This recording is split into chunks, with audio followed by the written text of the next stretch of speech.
Ikiganiro inzira nyakuri.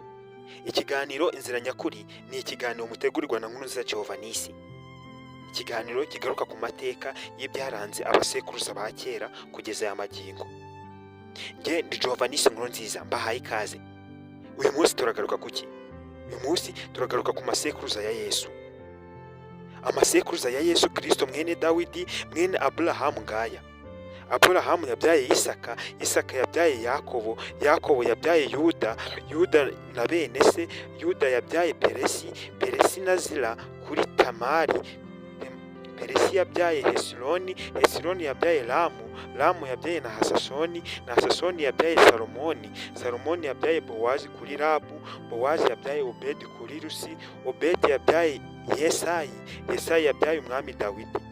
Dawidi yabyaye Salomo kuri muka Uriya, Salomo yabyaye Robowamu, Robowamu yabyaye Abiya, Abiya yabyaye Asa, Asa yabyaye Yehoshafati, Yehoshafati yabyaye Yoramu, Yoramu yabyaye Uziya, Uziya yabyaye Yotamu, Yotamu yabyaye Ahazi, Ahazi yabyaye Hezekiya, Hezekiya yabyaye Manase, Manase yabyaye Amoni, Amoni yabyaye Yosiya, Yosiya yabyaye Yekoniya na bene se igihe bimurirwaga i Babuloni.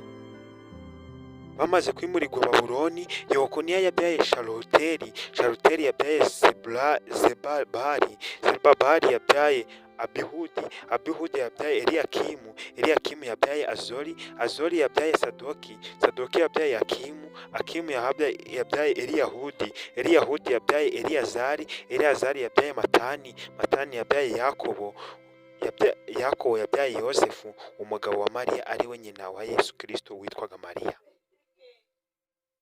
Iki ni n'ahangaha dusoreje iki kiganiro. Ikiganiro cyagarukaga ku mateka n'ibisekuruza bya Yesu. Njye nari Giovannis Nkurunziza. Mukomeze kugira umunsi mwiza, Imana ibarinde.